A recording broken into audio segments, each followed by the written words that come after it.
Income tax season అయితే start అయిపోయింది and మీ ఇన్కమ్ 2,50,000 ఆర్ 3 lakh కంటే ఎక్కువ ఉంటేనే రిటర్న్ ఫైల్ చేయాలని మీరు అనుకుంటున్నారా? అలా అనుకుంటే దెన్ యూఆర్ కంప్లీట్లీ రాంగ్.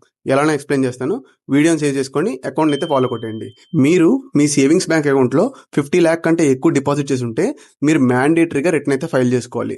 అదే కరెంట్ అకౌంట్ అయితే 1 crore రూపీస్. మీ ఫారెన్ ట్రావెల్ ఎక్స్పెండిచర్ ఇయర్ మొత్తానికి కలిపి 2 lakh కంటే ఎక్కువ ఉంటే మీరు మ్యాండేటరీగా రిటర్న్ అయితే ఫైల్ చేసుకోవాలి. అదే మీ ఎలక్ట్రిసిటీ బిల్ ఇయర్ మొత్తానికి కలిపి 1 lakh కంటే ఎక్కువ ఉంటే మీరు మ్యాండేటరీగా రిటర్న్ అయితే ఫైల్ చేసుకోవాల్సి వస్తుంది. మీరు ఫారెన్ లో ఏమైనా అసెట్స్ హోల్డ్ చేసినా అండ్ ఆ అసెట్స్ నుంచి ఏమైనా ఇన్కమ్ జనరేట్ చేసినా మీరైతే ఇన్కమ్ ట్యాక్స్ రిటర్న్ అయితే ఇండియాలో ఖచ్చితంగా ఫైల్ చేసుకోవాలి. మీరు ఒక బిజినెస్ ఓనర్ లేదా ఒక ప్రొఫెషనల్ అయితే, బిజినెస్ ఓనర్ అయితే మీ యాన్యువల్ సేల్స్ అనేది 60 lakhs కంటే ఎక్కువ ఉంటే మీరు మ్యాండేటరీగా రిటర్న్ ఫైల్ చేసుకోవాలి. And at the same time professional మ్యాండేటరీగా ఇఫ్ గ్రాస్ రిసీట్స్ అనేవి 10 lakh కంటే ఎక్కువ ఉంటే రిటర్న్ అయితే ఫైల్ చేసుకోవాలి. అండ్ మీరు ఫారెన్ లో ఏమైనా అసెట్స్ హోల్డ్ చేస్తే, ఏ పర్సన్ అయినా ఫారెన్ లో ఏమైనా అసెట్స్ హోల్డ్ చేస్తే మ్యాండేటరీగా ఇండియాలో ఇన్కమ్ ట్యాక్స్ రిటర్న్ అయితే ఫైల్ చేయాలి.